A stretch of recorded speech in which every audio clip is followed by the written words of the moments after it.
Hello all, నేను మీ Rachana Srungavarapu. Welcome to federal Andhra Pradesh.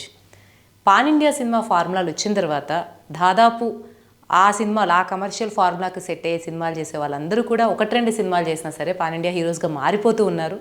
So దీనిలో ముఖ్యంగా కన్నడ ఇండస్ట్రీకి చెందినటువంటి యష్ కేజీఎఫ్ 2 సినిమాలతో ఎంత పెద్ద పాన్ ఇండియా స్టార్ అయ్యారో అందరికీ తెలిసిన విషయమే. అయితే అతను అంతకుముందు ఎన్ని సినిమాలు చేసినా సరే తనకి గుర్తింపు తెచ్చినటువంటి సినిమాలు, భారతదేశ వ్యాప్తంగా అతనికి కొంత క్రేజ్ని అలాగే ఆడియన్స్ని ఫ్యాన్ ఫాలోయింగ్ని పెంచిన సినిమాలు మాత్రం కేజీఎఫ్ సిరీస్ అని చెప్పుకోవచ్చు. సో కేజీఎఫ్ తర్వాత యష్ ఎటువంటి సినిమాలు తీస్తాడు, ఏ సినిమాతో రాబోతున్నాడు అంతే ఎప్పటి నుంచో ప్రేక్షకుల్లో ఉన్నటువంటి అంచనా. సో టాక్సిక్ ఎప్పుడైతే గీతూ మోహన్ దాస్ లాంటి ఒక ప్రోగ్రెసివ్ రైటర్ ఎప్పుడైతే టాక్సిక్ సినిమా గీతూ మోహన్ దాస్ లాంటి ఒక ప్రోగ్రెసివ్ యాక్టర్ అలాగే డైరెక్టర్ నుంచి వస్తూ ఉందో ఆ సినిమా గురించి అంచనాలు పెరిగాయి. సో అది కూడా పాన్ ఇండియా రేంజ్లో వస్తుంది కాబట్టి ఈ సినిమా ఇంకా అద్భుతంగా ఉండబోతుంది అన్నటువంటి కొంత హైప్ అయితే ఇప్పటి వరకు ఉంది. అయితే నిన్న యష్ జనవరి 8న యష్ పుట్టినరోజు సందర్భంగా ఆ సినిమా టీజర్ రిలీజ్ చేశారు. అయితే ఈ టీజర్కి వ్యూస్ అయితే మిలియన్స్లో పెరుగుతూ ఉన్నాయి. అంటే పెట్టిన చాలా తక్కువ టైంలో టాక్సిక్ టైటిల్ వల్ల కావచ్చు, యష్ ఉండడం వల్ల కావచ్చు, గీతూ మోహన్ దాస్ కూడా సొంతగా ఉన్నటువంటి కొంత ఫ్యాన్ బేస్ కావచ్చు, మొత్తం మీద అయితే ఈ సినిమాకి వ్యూస్ పెరిగాయి. కానీ ఎట్ ద సేమ్ టైం ఈ టీజర్ మీద ఎన్నో విమర్శలు కూడా వస్తూ ఉన్నాయి. ఆ విమర్శలు ఏంటి, ఎందుకు ఈ సినిమా మీద మాత్రమే ఇలా వస్తూ ఉంది, పాన్ ఇండియాకి సరిపోయే ఫార్ములా తీస్తున్నారా లేకపోతే కొంత లిమిట్స్ క్రాస్ చేశారా అన్నది ఈ వీడియోలో చూద్దాం. సో టాక్సిక్ టీజర్ నిన్న రిలీజ్ అయింది. దీంట్లో యాక్చువల్గా పాన్ ఇండియా సినిమా ఫార్ములా అంటేనే వైలెన్స్ ఉండాలి, ఫైట్స్ ఉండాలి, విపరీతమైనటువంటి ఒక గన్ కల్చర్ కనబడుతూ ఉండాలి, గ్యాంగ్స్టర్ డ్రామాస్ ఉండాలి. ఇటువంటి ఒక ఫార్ములాతో ఎప్పటి నుంచో కూడా బాహుబలి తర్వాత నుంచి కూడా విపరీతంగా ప్రతి హీరో తను తీసే ప్రతి సినిమా ఈ ఫార్ములాలో ఉండేలాగా అటు ఇటుగా కథని మార్చుకుంటూ తీసిన విషయం అందరికీ తెలిసిందే. అయితే టాక్సిక్ సినిమాలో గన్ కల్చరు, వైలెన్స్ దాటి ఇంకొక అడుగు ముందుకు వేశారు. అదే శృంగార ఏవైతే సెక్స్ సీన్స్ ఉంటాయో వాటిని కూడా ఇంక్లూడ్ చేయడం. ఇప్పటి వరకు హాలీవుడ్ మేకింగ్లో కానీ హాలీవుడ్ సినిమాల్లో కానీ సెక్స్ని ఒక పార్ట్గా చూడడం అనేది ప్రేక్షకులకు అలవాటైపోయింది.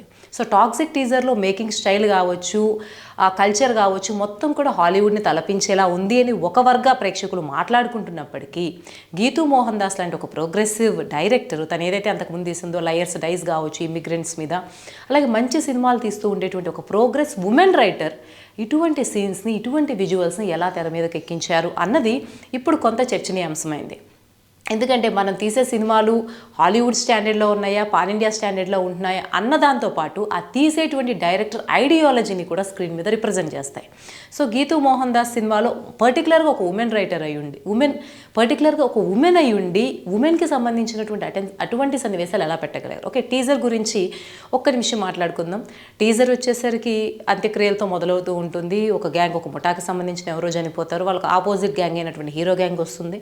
ఆ హీరో గ్యాంగ్ ఒక కార్లో ఉంటారు. సో అక్కడ బాంబుని డెటోనేట్ చేసే క్రమంలో ఏదైతే కార్ కదులుతూ ఉంటుందో అక్కడ ఒక ప్రైవేట్ యాక్ట్ అయినటువంటి సెక్స్ని ఇండైరెక్ట్గా చూపించడము, డైరెక్ట్గా చూపించడం అనేది కొంత పాన్ ఫిల్మోగ్రఫీ లాగా, కొంత పాన్ సినిమా లాగా, కొంత ఆ కైండ్ ఆఫ్ సెన్స్ని అయితే ప్రేక్షకుల్లో కలిగించింది. సో సినిమా ఎంత గొప్పగా అయినా ఉండొచ్చు, విజువల్స్ ఎంత గొప్పగా అయినా ఉండుండొచ్చు కాక, కానీ దాని వెనక చెప్పేటువంటి ఏదో ఇటువంటి సన్నివేశాలు, ఇటువంటి ఒక ఫీలింగ్ని ఆడియన్స్లో కలిగించడం మాత్రం పాన్ ఇండియా సినిమాని ముందుకు తీసుకెళ్తుందా వెనక తీసుకెళ్తుందా అనేటువంటి ఒక డైలమాని మాత్రం మిగిల్చింది.